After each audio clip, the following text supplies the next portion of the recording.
Brother Arjun Adams. He will be speaking on the past and future of the Temple lot in Jackson County, Missouri.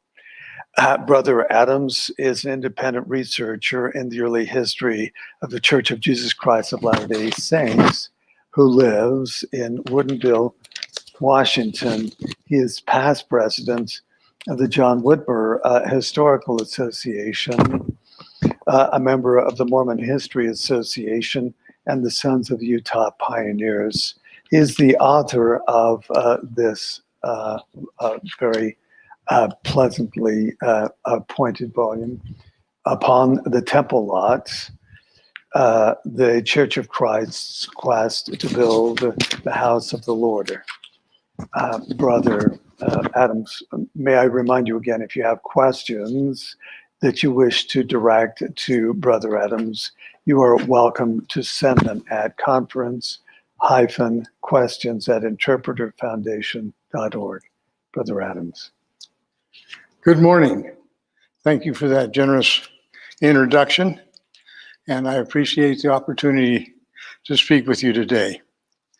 As you can tell from the heading here that my subject is the past and future of the Temple lot in Independence, Jackson County, Missouri.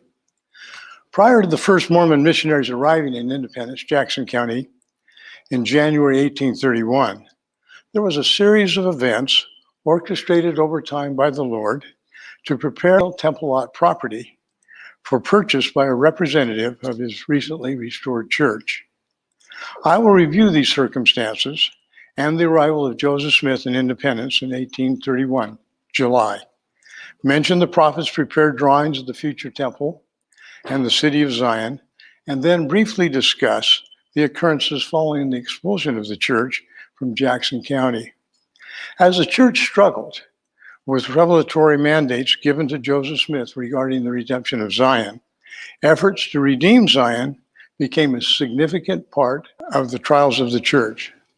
This determination to return to Jackson County and redeem Zion became more complicated with the murder of Joseph Smith in June 1844. And with the advent of schisms within the original church following the martyrdom of the prophet. 3 of these churches, viable today, will be examined as each went about their independent ways to facilitate the redemption of Zion. Each church hoped to reclaim the original dedicated temple lot property and to build the millennial temple. I will conclude with a look at the individual expectations that they each had in regards to the future of the temple lot. But first, we must learn a little bit about the organization of Jackson County and early settler Jones Flournoy. With the completion of the U.S. government survey of land within the proposed boundaries of Jackson County, the Missouri legislature organized the county in December 1826. 3 months later, in March 1827, a small frontier village named Independence was selected as the county seat. However, the anticipated government sale of the recently surveyed land did not occur for at least another 2 years, November 1828. This unexplained delay was a major frustration to the early squatters or settlers, many of whom had pioneered in the area as early as 1821. For everyone's information, the squatter was simply an individual who selected a piece of public land, often referred to as the public domain, and then settled or squatted upon it and waited for the opportunity to buy it from the government. When the government sale was finally announced, many of the early squatters of Jackson County were now informed that their squatters' claims were on seminary land. And again, for our information, seminary sections were transferred to the state by the U.S. government at the time of the state's admission to the Union. The purpose was to provide funds for the creation of a state university. Without explanation, 60% of the 72 sections designated by Congress for Missouri were set aside within Jackson County. Furthermore, these squatters were also advised that Missouri was allowed to hold these sections for an unspecified period and to set the minimum price per acre. Adding to this disappointment, the Missouri legislature announced that the minimum price per acre was to be $2 rather than the U.S. government announced price of $1.25 per acre. No date for the seminary land sale was made at that time. Jones H. Flournoy was one of those early 1820s squatters in what became Independence, Jackson County. This is his home, which was miraculously preserved and sits to the north of the Temple Lot property today. By the late 1820s, Flournoy was a well-known supplier and trader for Santa Fe Traffic and the postmaster of Independence. His squatter's claim would play a vital role in the acquisition of the Temple Lot property. But to understand why, we must first talk about the arrival of the Mormons in Jackson County in 1831. The early missionaries of the restored church preached the gospel heavily punctuated with a millenarian spirit. That is, that the prophesied return of Christ to the earth and the commencement of his millennial reign were imminent. And this was also part of what was referred to in the United States as the Second Great Awakening. In answer to prayerful inquiry by Smith in 1830 regarding where the New Jerusalem or city of Zion was to be located, he was told, quote, "No man knoweth where the city of Zion shall be built. Behold, I say unto you, it shall be on the borders by the Lamanites." This geographical reference was understood to mean west of the state of Missouri. 4 men were designated as missionaries and began their journey west in late October 1830.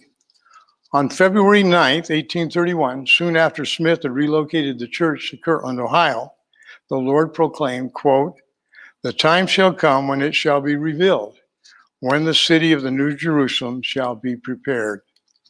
In mid-June 1831, Joseph Smith left for Independence. He and his party arrived in mid-July. Soon after his arrival, Smith received a revelation that designated the small village of Independence as the center place of what was to be the future city of Zion. Independence at that time had a population of between 200 and 300 people, a small courthouse, 3 stores, 15 or 20 houses, and at least 2 taverns. The revelation further specified that a spot for the temple is lying westward upon a lot which is not far from the courthouse. Upon his arrival, Smith would have been briefed on the availability and the unavailability of land ownership in Independence in Jackson County, and of the seminary land designation and its impact on Independence and the surrounding area, as the town, as I pointed out before, was surrounded by seminary sections, and Jackson County had so many besides. The long delay experienced by these early settlers in acquiring their squatters' claims and the significant increase from $1.25 to $2 per acre would have also been explained. The fact that the state of Missouri owned these unsold seminary lands and that these sections were undeveloped, except for farming and the original dwellings of the squatters, allows us to see the guiding hand of the Lord in preserving the spot for a temple. Smith would have also been informed that the longest awaited sale of seminary land by the state had finally been announced for December of 1831. Prior to the dedication of that spot for a temple, having ascertained its approximate location, Smith and Bishop Partridge would have sought out Jones H. Flournoy as the rightful squatter or claimant of the land they wished to purchase from him at a later date. Certainly, they would have obtained permission to proceed on to his claimed property for their planned event. This is a map, a drawing of the structures on the temple lot between the period of time 1832 to 33.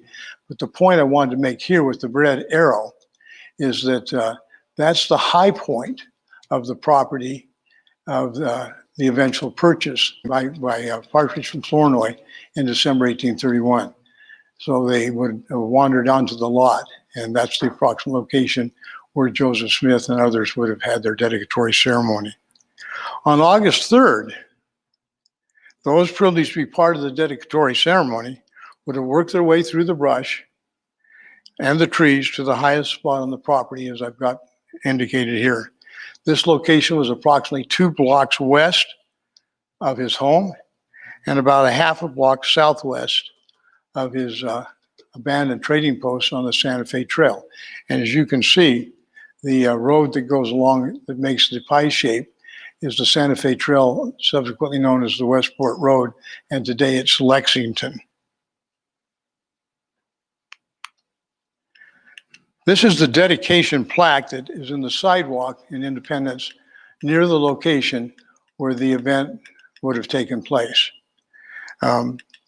As you can see here, there's 8 men pictured, which is a traditional rendering, but notice the sister there with 2 children and a baby in her arms, which is probably more realistic.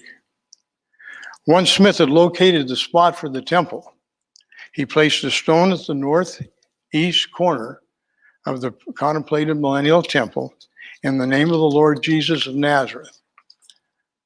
This brief ceremony and service was the culminating event for Smith, for which he had traveled 900 miles to accomplish. And I might add 900 miles to go back.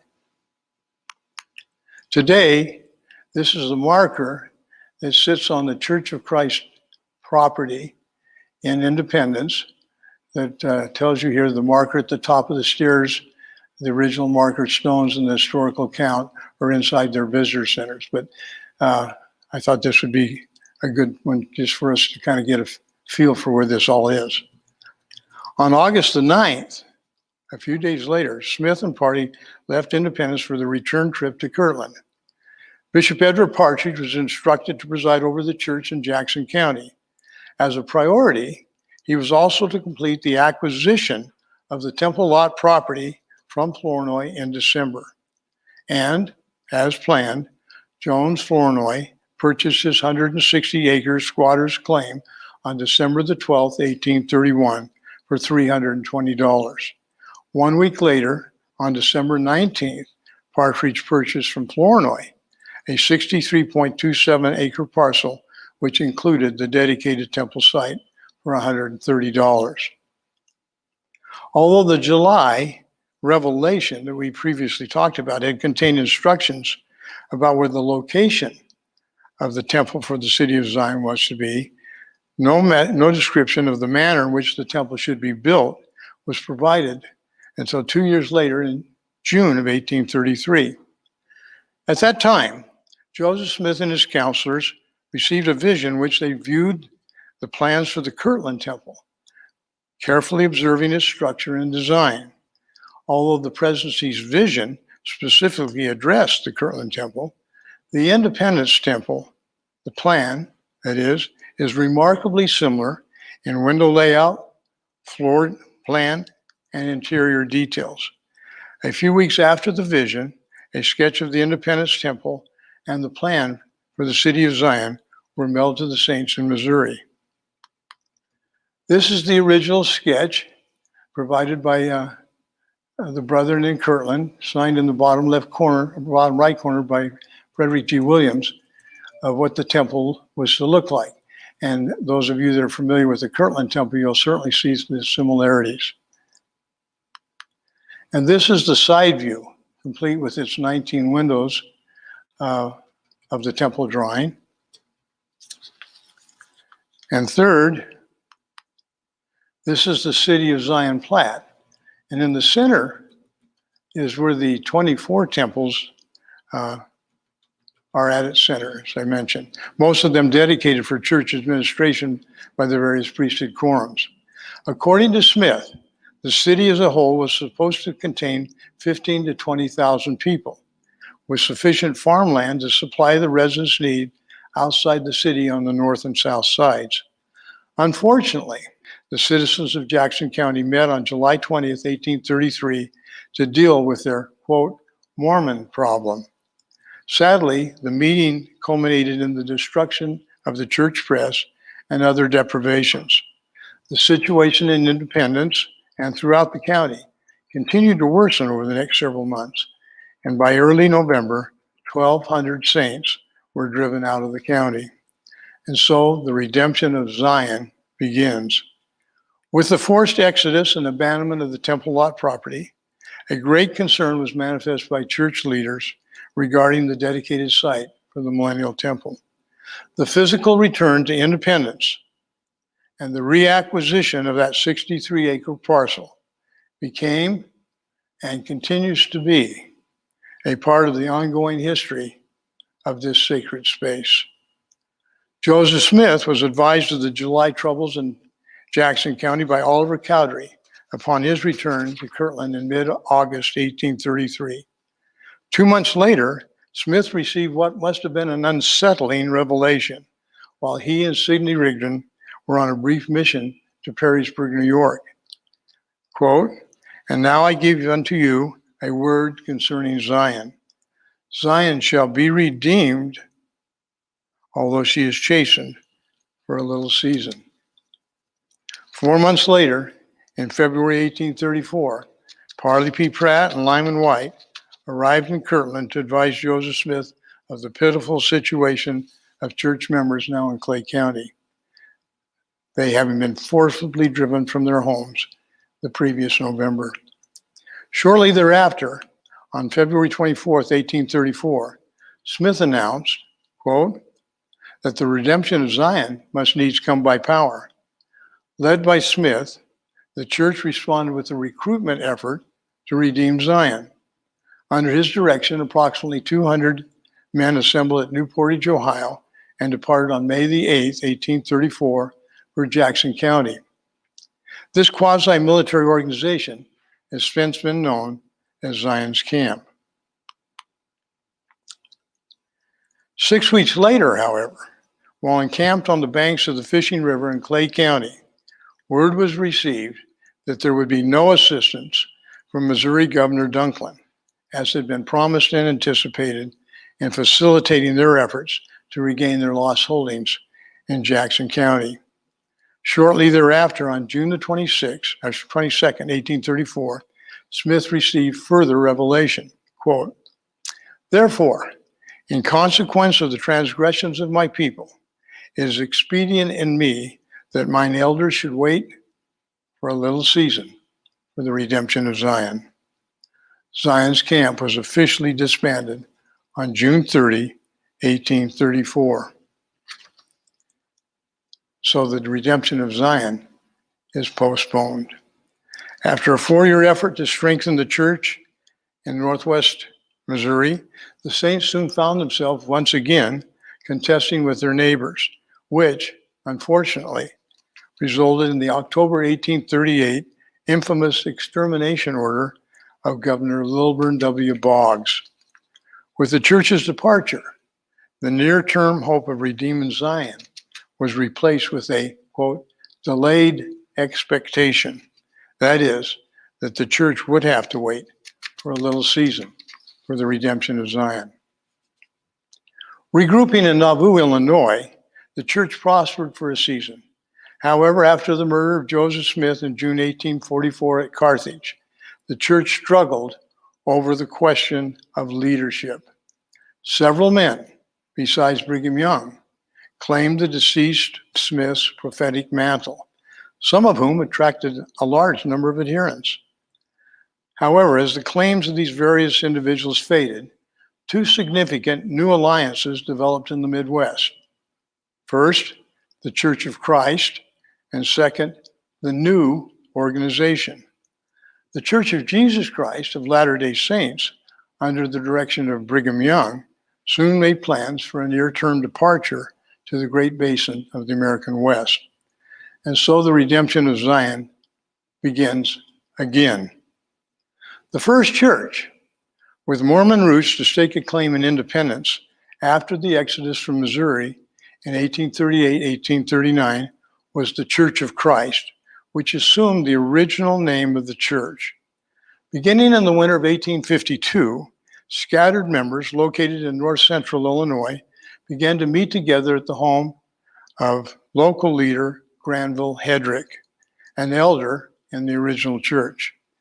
Several years later, Hedrick published a revelation in the 1864 July issue of the Truth Teller, the church's periodical, which stated that he had been told by a heavenly messenger that the church was, quote, to gather together upon the consecrated land, which I have appointed and dedicated by my servant, Joseph Smith.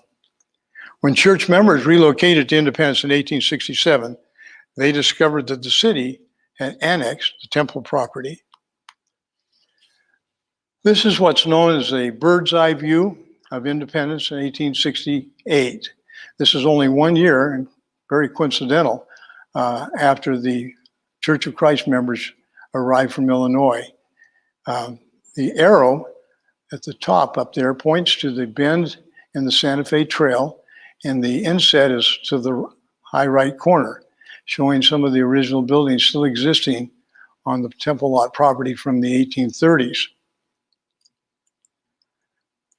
A second group of scattered saints emerged under the earlier leadership of Jason W. Briggs and Zenas H. Gurley Sr., also in 1852. They reported revelations directing them to reject all claimants to the prophetic mission of the church's founder. The language of the revelation to Briggs stated, quote, in mine own due time will I call upon the seed of Joseph Smith. Both men proclaimed that Joseph Smith's successor would be Joseph Smith's eldest son, Joseph Smith III. 8 years later, in March 1860, Joseph Smith III accepted the position of church president. Smith wrote to William Marks, quote, I'm soon going to take my father's place as head of the Mormon Church. In 1866, the new organization changed its name to the Reorganized Church of Jesus Christ of Latter-day Saints. Having earlier rejected Hedrick's 1864 revelation to return to Jackson County, in January 1877, Smith announced a reversal of policy. Quote, he announced, we now state that we are decidedly of the opinion that those who may so desire can move into that state, Missouri, in safety. In the Independence area, the RLDS membership grew rapidly in the late 1870s and the 1880s. Although those who followed Brigham Young to the Great Basin realized that Zion, that's Jackson County, would be far from their new settlement in what became Utah Territory, the redemption of Zion remained a serious concern. Young had addressed this concern 4 months prior to the departure of the first pioneer company from winter quarters. On January 14, 1847, Young was told by revelation, quote, to go thy way and do as I have told you. Zion shall be redeemed in mine own due time. 5 years later, with the physical redemption of Zion still fresh in the collective saints' mind, Young addressed a conference of the church. In his discourse, he posed this rhetorical question. When are we going back to Jackson County? Answer, not until the Lord commands his people. And it is just as much as you and I can do to get ready to go when he does command us. The redemption of Zion continued to be an oft-quoted theme in church conferences for the next half century. For instance, 47 years later, at a meeting of church leaders held in the Salt Lake Temple, President Lorenzo Snow preached, quote, the time for returning to Jackson County is much nearer than many suppose, and it is the faithful that will be selected to go. In the years that followed the 1867 return to independence, the Church of Christ had yet to erect a meeting house on their site. They numbered less than 100 people and presumably lacked the resources to do so. However, at the April 1884 church conference, the members authorized the construction of a house of worship. However, the chapel was not completed until 1889. But this is the completed building with a posed group of saints out in front and is possibly the first photo taken that encompassed any part of the temple lot property. Another photo, a congregation meeting of the Church of Christ following a service. In February 1900, shortly after this photo would have been taken, Church of Christ elders George P. Frisbee and George D. Cole traveled to Salt Lake City and arranged a meeting with the presidency of the LDS Church. The elders stated, when they got their meeting, that they, quote, ought to take some steps towards placing the temple lot so it can be used for the purposes indicated in the Revelations, that is, building the millennial temple. After a brief follow-up visit, a few days later, a much anticipated third meeting was convened later in February. Elders Frisbee and Cole again expressed their feelings regarding the purpose of their visit and their trip, that is, to Salt Lake City, to a much larger audience of church officers. Afterwards, the Church of Christ elders were excused so that church authorities could counsel privately. President Snow instructed those present to speak freely about the proposed conference and the proposed temple project. However, Counselor George Q. Cannon spoke instead about the 63 acres purchased by Partridge in December 1831. This acquisition, he pointed out, included the 2.5 acre parcel then held by their church, Church of Christ. Quote, our hearts for years have inclined towards the center stake of Zion, Cannon stated. He then explained that President Taylor had created a fund for purchasing land in Jackson County, and, quote, the predominant idea in his mind was to watch for a favorable opportunity to buy land in Independence. President Snow stated that his mind was, quote, tolerably clear in regard to the redemption of Zion, to purchase land as opportunity presented without creating excitement. Thereafter, it was concluded the LDS Church would not participate in the conference or the proposed temple project. The RLDS Church's first building in Independence was the Brick Church, built in 1879. However, the growing congregation dictated the purchase of a new site for a larger edifice.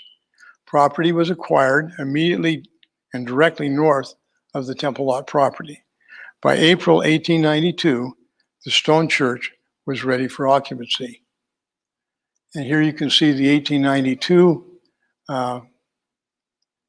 building recently completed and what it looks like today.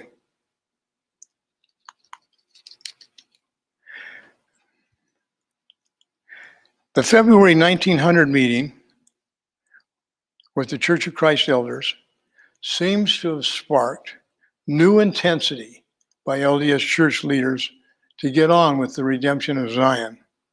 Only 3 months after that February meeting, the First Presidency called James G. Duffin as mission president of the Southwestern States Mission, which encompassed the state of Missouri. Duffin, with obvious direction, moved the mission headquarters from Kansas to Jackson County in December 1900.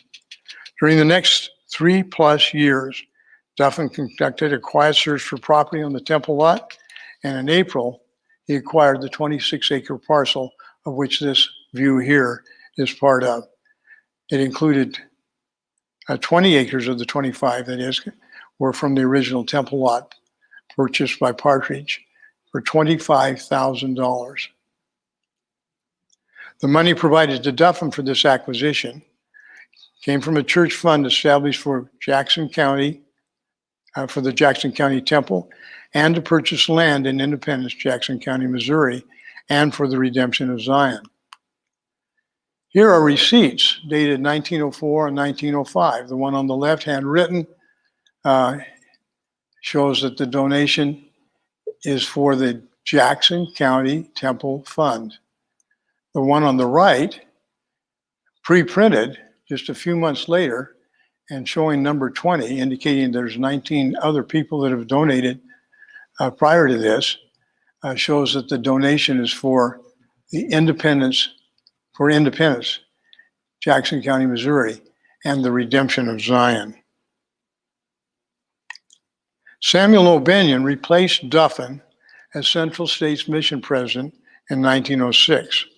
The following year, Benyon moved the church's mission home and office from Kansas City to Independence into a recently acquired home located east of the temple.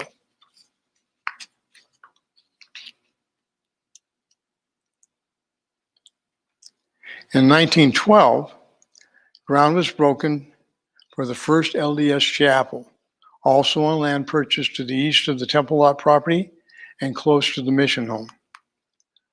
The $25,000 building was dedicated by President Joseph F. Smith in November 1914. And so the redemption of Zion does continue.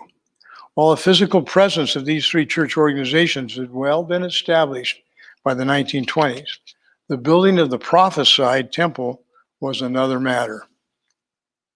On February 4th, 1927, at his home in Port Huron, Michigan, Church of Christ Apostle Otto Fetting launched a dramatic effort toward building the Prophesied Millennial Temple on the temple lot.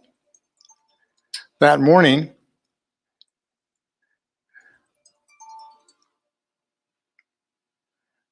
Fetting reported a visitation by John the Baptist, wherein he was told, quote, "The revelation that was given for the building of the temple is true, and that the temple soon will be started." On March 22nd, 1928, Fetting announced another angelic visitation and accompanying message. He was told that the construction on the temple was to begin specifically in the year 1929 and was to be completed within 7 years. Once announced, the physical undertaking to build the temple would play a major role within the Church of Christ for many years to come. In accordance with the instructions given to vision to Fetting, an impressive groundbreaking ceremony was held on April the 6th, of course, 1929. Here, Church of Christ Bishop Alma O. Frisbee is shown with the spade ready to break ground as part of that ceremony. A Kansas City architectural firm was hired to develop sketches and a plan for the proposed edifice. And this is the design of what they came up with. However, for various reasons, the building on the temple never materialized beyond the foundation. For the next 7 years, they worked, but got only this much done. And in 1946, about 10 years later, the City of Independence offered to backfill at the city's expense the excavation site if the church would agree to it, which they readily did. Acquiring land for the temple in Jackson County and for the proposed temple had been an ongoing function of the RLDS Church for many years. Prophet President Frederick M. Smith, in his April 6, 1926 conference address to the church stated, quote, "And must I mention still before us the great task of building ultimately the temple to which we have all looked forward. I have not forgotten it." In 1942, Smith asked RLDS church historian Samuel A. Burgess to look into whether the temple could be located upon another spot rather than the spot chosen by the Church of Christ and still be within the confines of the 63 acres. Burgess responded 2 weeks later and advised Smith that, quote, "Since no land was owned at the dedication, it would seem to me that north and west should be as much consecrated as south and east." Contrary to the position of the Church of Christ, he concluded, quote, "In other words, the exact spot is not known." Members of the RLDS Church rejoiced in 1968 when Prophet President W. Wallace Smith announced a revelation at the church's World Conference. Quote, "The time has come for a start to be made towards building my temple in the center place. It shall stand on a portion of the plot of ground set apart for that purpose many years ago by my servant Joseph Smith, Jr. The site was selected in 1974.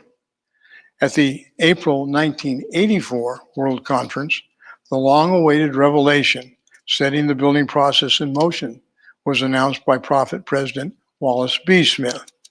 Quote, "The temple shall be dedicated to the pursuit of peace. Therefore, let the work of planning go forward, and let the resources be gathered in for the building of my temple." Here we have a picture of the temple under construction between the 1990 and 1994 period. The impressive edifice was dedicated April 17, 1994. The property purchased by the LDS Church in 1904 still remained undeveloped. After a second attempt by the City of Independence to purchase the property from the church, and the church, concerned about the reality of eminent domain, plans were quickly developed and approved for the present visitor center in 1967. The building was dedicated on May 31, 1971, by President Joseph Fielding Smith. Conclusion: perspectives on the three churches now and for the future. This is the drawing that was created after this portion had been annexed by the city back in the 1850s. This was prepared for the RLDS Church in 1930s. It shows the lots that were so designated that we talked about. And also in the lower right corner is an area that was not put into lots, and that was the Swope property, and that is the area that was made available for the purchase by the LDS Church back in 1904. Almost from its inception, the Church of Christ, founded by Joseph Smith in April 1830, was imbued with the millenarian spirit. Initially, in response to his inquiry, he was told only that the city was on the borders by the Lamanites, meaning west of the state of Missouri. Initially, in response to his inquiry, he was told that Zion was on the borders by the Lamanites, meaning west of the state of Missouri, as I indicated. Smith traveled to western Missouri in the summer of 1831 with the anticipation of further enlightenment. Soon after his arrival, he was informed that the city of Zion was specifically situated in Jackson County, with the center place designated as the Village of Independence. Furthermore, he was told that the Millennial Temple was to be built upon a lot not far from the courthouse. For more than 2 years, an attempt was made by the church to establish the city of Zion. That effort came to a tragic end in November 1833, when the saints were driven en masse out of Jackson County. The phrase "Zion shall be redeemed," specifically meaning a physical return to Jackson County, was first proclaimed by Smith in October 1833. With the reestablishment of a physical presence in Jackson County by the Church of Christ in 1867, the RLDS Church in 1877, and then in 1900 by the LDS Church, the redemption of Zion was undertaken in a most literal sense. However, today, little is said publicly of the redemption of Zion by any of the various branches of the Restoration Movement. This is a diagram prepared by a good friend, John Hamer, which kind of gives you a view of the temple lot property as we see it today. If you would go up to the upper right corner, center, you see a building that's in red. That is the Remnant Church headquarters, which is another schism of the church. And then we picture right there the Community of Christ Temple, and immediately to its lower right, you see the LDS Visitor Center moving across the Community of Christ Auditorium, and then moving back up the Church of Christ Temple Lot. Across the street from the Temple Lot property is the Stone Church, and then below that, you can pick out where the Flournoy home is. Of the 63 1/4 acres, ownership today is approximately 40.5 acres owned by the Community of Christ, 20 acres owned by the LDS Church, and 2.75 acres owned by the Church of Christ, thus making the total of 63 1/4. In 2004, historian and author Craig S. Campbell interviewed Church of Christ apostle William Sheldon regarding rumors heard over the years that the LDS Church had offered a large sum of money for acreage owned by the Church of Christ. Sheldon told Campbell that at one time the LDS Church had, in fact, quote, offered us a blank check for the property. Beginning in 2005, I had the pleasure and opportunity to meet with Apostle Sheldon on many occasions. At one such meeting, I asked him, quote, what amount would it take for the Church of Christ to sell the Temple Lot property to anybody? His answer, quote, you could offer us $1 million or a postage stamp. We would take neither. On another occasion, I asked Sheldon a question regarding their church's position on trying again to build the Millennial Temple on their property. He replied, quote, the temple was not a core objective of the church today. He replied, again, that it was their sacred duty to not only be the custodian of the Temple Lot property, but additionally, and more importantly, the spiritual custodian of the kingdom of God. The Community of Christ, the change of name from the RLDS Church in 2001, took place in accordance with the revelation, in summary here given to Prophet President W. Wallace Smith, quote, a plot of ground set apart by my servant Joseph Smith Jr. was selected for the building of my temple in the center place. At the time of the groundbreaking ceremony in 1990, Prophet President Wallace B. Smith clarified to a reporter, quote, we are not building our temple as a means of signaling the second coming. The RLDS Church produced a brochure in 1978 titled, The Temple, Ensign of Peace. One of the pages is headed, The Dream is Now, Purposes of the Temple. The opening comment states simply, the temple will stand as a symbol of life's deepest and truest meanings, as an architectural symbol revealing the contemporary meaning of the life and ministry of Jesus Christ. Of the several statements listed, there is no comment regarding the millennium or the New Jerusalem.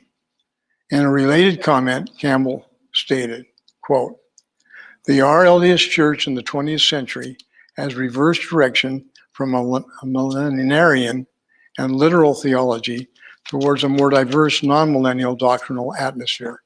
While other Latter-day Saints groups have had difficulty sanctifying space and independence, in many ways, the non-millennialization of the Temple Lot property is the opposite. During the past 50 or 60 years, little has been said, as I mentioned, by anybody regarding the Temple Lot, including the LDS Church, and in particular the redemption of Zion, the city of the New Jerusalem, or the Millennial Temple. But perhaps the most published commentary on the subjects relating to the city of the New Jerusalem and the Millennial Temple are found in Bruce R. McConkie's Mormon Doctrine, which appeared in 1958. McConkie stated that, quote, the city of New Jerusalem will be built on the American continent. He continued, it is to be built by the Church of Jesus Christ of Latter-day Saints, and Jackson County, Missouri is the spot designated by Revelation. As part of the United States 1976 bicentennial fervor, the church published the Great Prologue. Author and apostle Mark E. Peterson wrote that the culmination of America's divine calling would occur when, quote, the great modern city of New Jerusalem will be built in Jackson County, Missouri.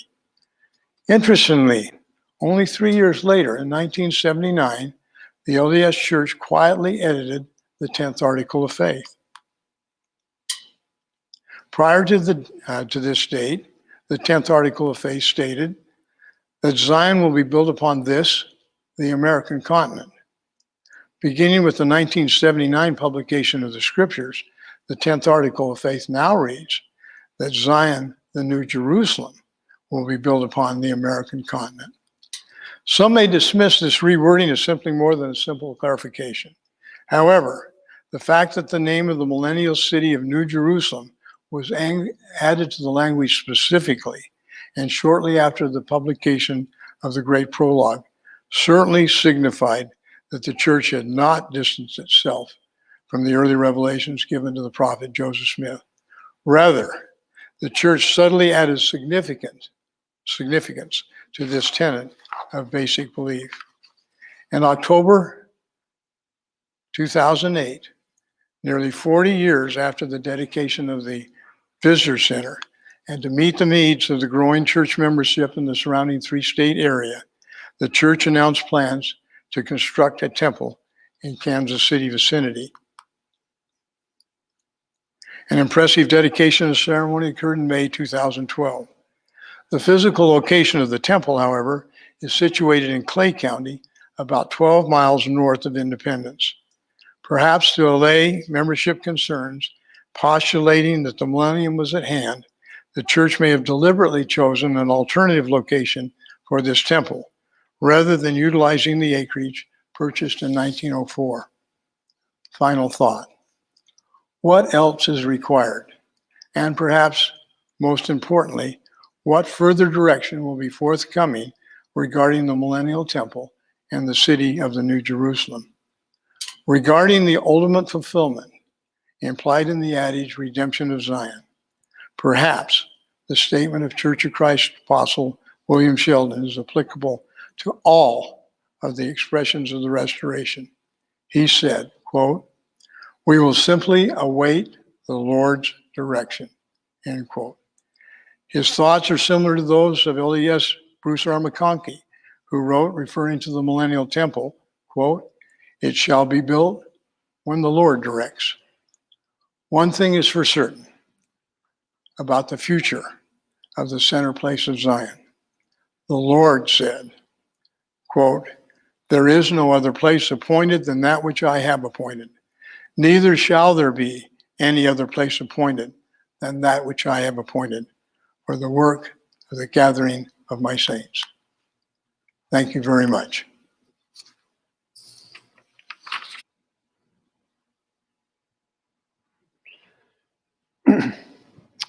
The we received no questions about your presentation today. I did have one question that I'd like to ask you about it. I had been told that when asked what price they would be willing to sell the property for the temple lot, they said at no price, no matter how much you pay us, we will not sell it to you. Is that about? Yeah, as I mentioned, when I asked Elder or Apostle Sheldon that question, you could offer us $1 million or a postage stamp. We wouldn't take either. In other words, it's a done deal. There's no way that. No, even if they offered $1 billion. As of this point in time, their position is firm. They'll wait the Lord's direction. And at the point that the Lord directs, they will probably feel an inclination to sell. Yeah. My wife, who visited the temple lot many years ago, met with one of the apostles, who probably is no longer among the living, and the apostle said to her that they were just waiting to sell, to pass on the property to the church. Church of Jesus Christ of Latter-day Saints. Is that something that is widely believed or held? Not to my knowledge, and I've had a lot of association with the people in the church. I was hoping that Apostle Sheldon would be able to provide me a little more information, because I talked to him on many occasions, probably over a period of 10, 12 years. And we became very good friends, but never an indication that they'd moved from that spot. Some of the beliefs of the Church of Christ are in direct contradiction to the teachings of the Church of Jesus Christ of Latter-day Saints. And among, not necessarily about the temple, but perhaps about the prophetic calling of Joseph Smith. The Church of Christ takes the position that with the call for the redemption of Zion in 1834, Joseph Smith became a fallen prophet. So that's their separating point.